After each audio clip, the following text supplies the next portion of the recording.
Ah, très intéressant tout ce que tu partages. Mais nous arrivons à la fin et c'est vrai que toutes les histoires sont différentes. Chaque histoire est spéciale, est particulière, est unique. Nous ne sont pas censés se ressembler. Je crois qu'il faut être à l'aise avec ça et dans tout ce que l'on est exposé à voir, vivre et tout ça. Je crois qu'il faut juste se retrouver, être en harmonie avec soi-même pour pouvoir savoir faire le bon choix et bien discerner les choses.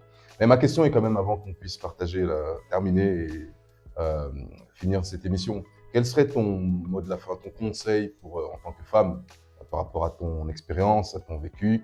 Qu'est-ce que tu pourrais dire aujourd'hui pour encourager, pour aider une femme qui est peut-être dans une situation proche de rentrer dans une relation ou qui aspire à rentrer dans une relation, en tout cas qui est dans une situation où ce genre de conseils seraient les bienvenus pour l'aider à ne pas se tromper, parce que on parle quand même de choix avec de grandes portées, de grandes répercussions sur votre vie. Ces choix de conjoint affectent tous les aspects de nos vies, ça nous atteint à tout niveau, donc c'est pas des choix que nous prenons à la légère. Mais toi, semble-t-il, aujourd'hui, tu es une femme heureuse, tu es une femme épanouie.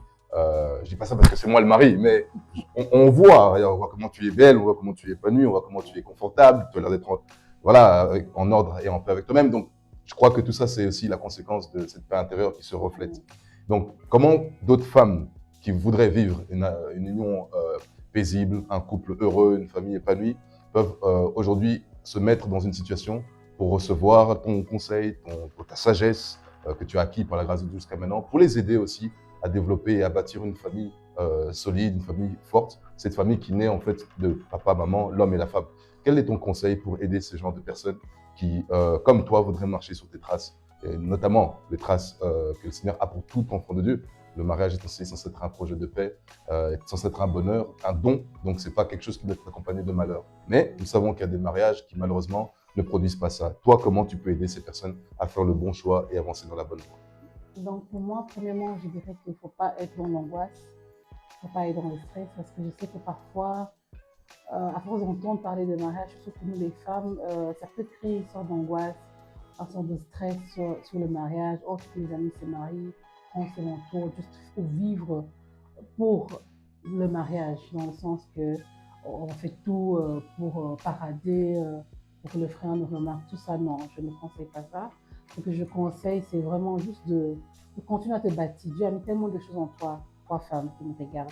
Continue à te bâtir, continue à gagner en compétences. Si tu dois aller étudier, va étudier. Si tu avances dans ton carrière, avance encore plus loin. Si tu dois faire un achat, acheter une maison, faites-le. Si tu dois avoir un projet d'entreprendre, fais-le, parce que tout ça, c'est important pour toi, parce que tu n'es pas créé pour le mariage, mais le mariage a été créé pour toi. Ça, c'est vraiment mon premier conseil. Ensuite, le conseil que je donne aux jeunes qui me demandent comment savoir si c'est mon mari, je suis actuellement dans une relation et j'aimerais bien savoir si cette personne, c'est l'homme pour moi. Alors, je dirais que ce n'est pas quand on va se marier qu'on va commencer à apprendre à entendre la voix de Dieu. Toi qui n'es pas encore marié, commence à déjà entendre la voix de Dieu pour les petites choses, pour le choix de ton étude, pour le choix de là où tu vas travailler, pour le choix de là où tu dois aller, tes fréquentations. Gagne déjà cette habitude, commence à avoir cette habitude d'entendre la voix de Dieu pour les petites choses. Comme ça, le moment où la saison du mariage, quand la saison du mariage va arriver, tu n'auras pas de difficulté à discerner déjà la voix de Dieu parce que tu auras déjà exercé tes oreilles spirituelles à entendre cette voix. Donc vraiment, ça c'est vraiment les deux conseils que je peux donner à une femme. Et dernière chose, c'est que Dieu est notre Père et comme tout bon Père, il veut le meilleur pour nous. Donc il faut toujours avoir cette conscience dans la tête que Dieu, mon Père, il veut que j'ai le meilleur mari pour moi. Son choix, c'est le meilleur choix pour moi et j'ai choisi de lui faire confiance. Yes. Et donc, je vais te poser la question à toi. Quel conseil tu donneras aux hommes qui désirent se marier? Déjà, je dois dire que il y a des hommes sérieux. Il y a des hommes qui craignent Dieu. Tous ne sont pas euh, des hommes légers, des hommes sans parole. Non, il y a des hommes qui ont la tête sur les épaules, qui sont conscients, qui sont responsables, qui portent leur rôle à cœur et qui veulent faire de leur mieux pour répondre aux exigences. C'est un poids, c'est une pression, mais qui sont conscients de la responsabilité qui est sur eux. Donc, c'est important de dire ça déjà pour pas que, parce que je sais que malheureusement l'entendement de beaucoup est biaisé. Euh, beaucoup de repères.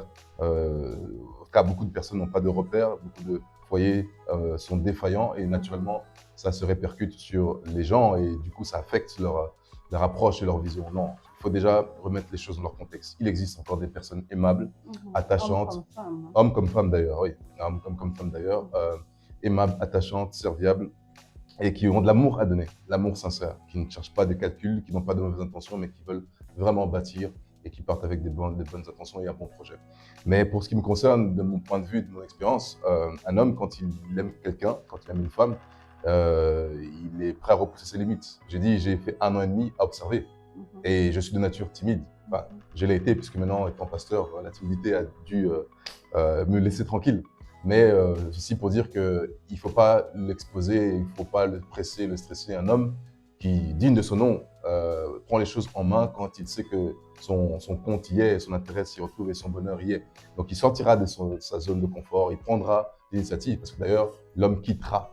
L'homme est celui qui initie, l'homme est celui qui entreprend. Même si nous vivons dans une génération, une époque déformée, mais le principe est que l'homme entreprend de fonder sa famille. Il quitte et il s'attache à une bien-aimée, il devient un. Donc il doit initier et il va initier. Tu l'as bien dit, il n'y a pas besoin de l'influencer parce que vous voulez être dans le radar, dans le collimateur. S'il a vu, s'il a discerné, s'il sait, il sera capable de faire la bonne décision. Donc celui qui sait qu'il est amené à vivre cette vie, ce choix-là de vie, parce que c'est un choix, tout le monde ne peut peut-être pas vivre une vie de foyer, de famille, se marier. Ce choix, il faut le respecter, mais ceux qui veulent vraiment ce choix-là, ils savent quand le moment vient, ils savent quand ils sont prêts, parce que je crois que tout ça, c'est important, savoir quand on est prêt, émotionnellement, mentalement. Après, il y a d'autres aspects de vie qui font que les choses peuvent évaluer ou fluctuer, mais un homme qui a une vision, c'est celui qui sait comment avancer, qui ose entreprendre, indépendamment des réalités dans lesquelles il se trouve présentement. Et c'est là aussi que le rôle de la bien-aimée importe, parce que vous pouvez voir quelqu'un qui est à l'état actuel des choses et à l'état brut. Rien en lui montre que c'est quelqu'un qui a une onction de roi, de prince, de prophète. Quand je donne ces exemples, ce type d'onction, c'est pas pour dire qu'il est roi ou qu'il est prince, non, c'est pour dire le potentiel que Dieu a mis en lui peut le permettre de toucher des grâces, des niveaux de réalisation, d'accomplissement qui le feront vivre comme un roi sur cette terre, que tout enfant de Dieu véritable est en fait. Mais il faut le temps, les projets de Dieu doivent maturer, il faut que les choses évoluent, il faut que les choses prennent un certain cours, mais toutes ces choses n'influent pas ou n'affectent pas le potentiel intrinsèque de l'homme. Et ça, c'est quelque chose que je vais vraiment dire et souligner parce que je suis le témoin même.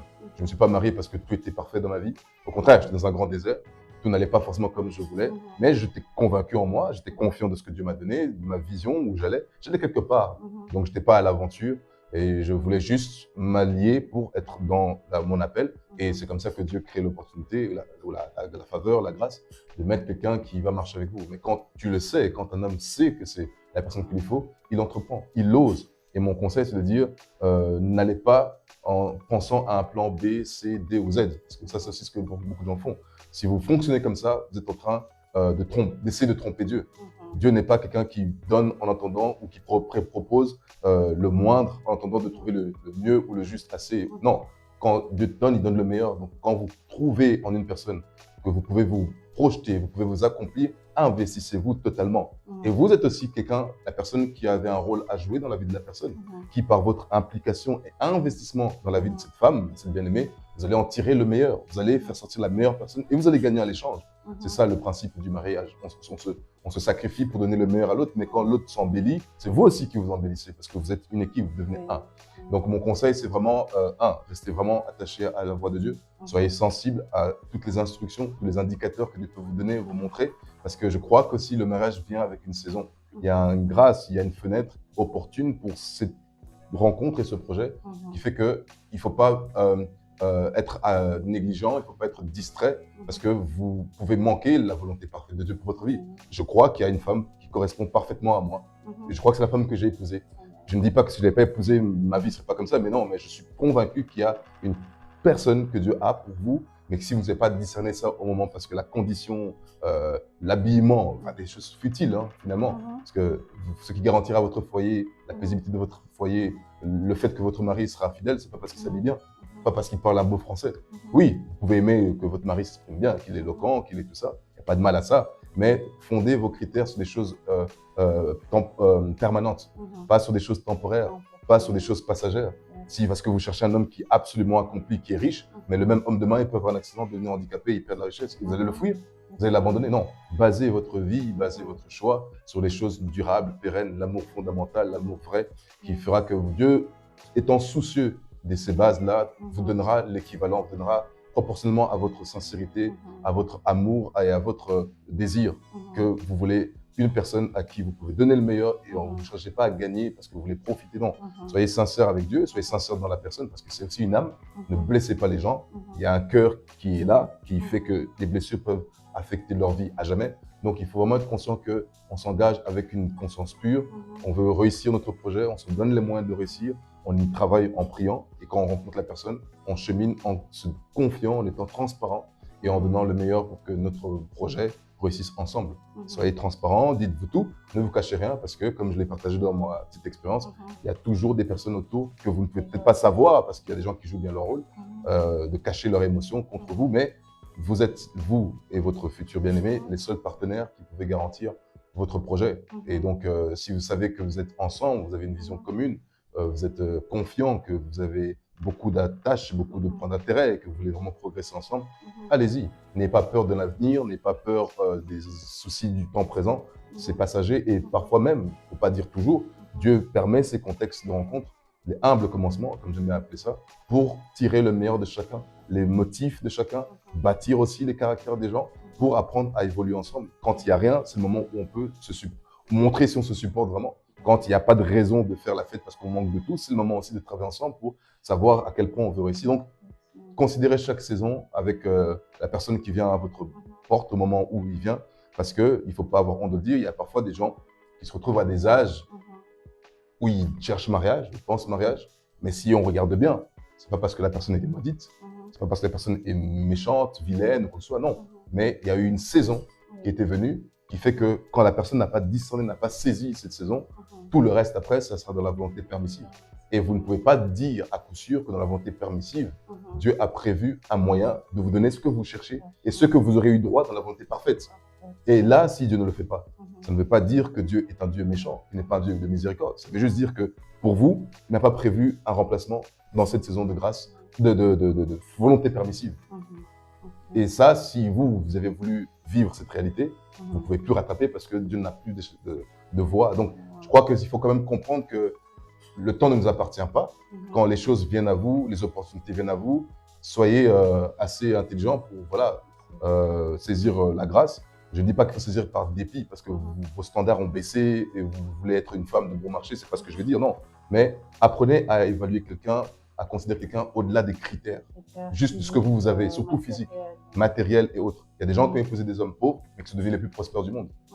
Et des femmes qui les ont repoussés à l'époque.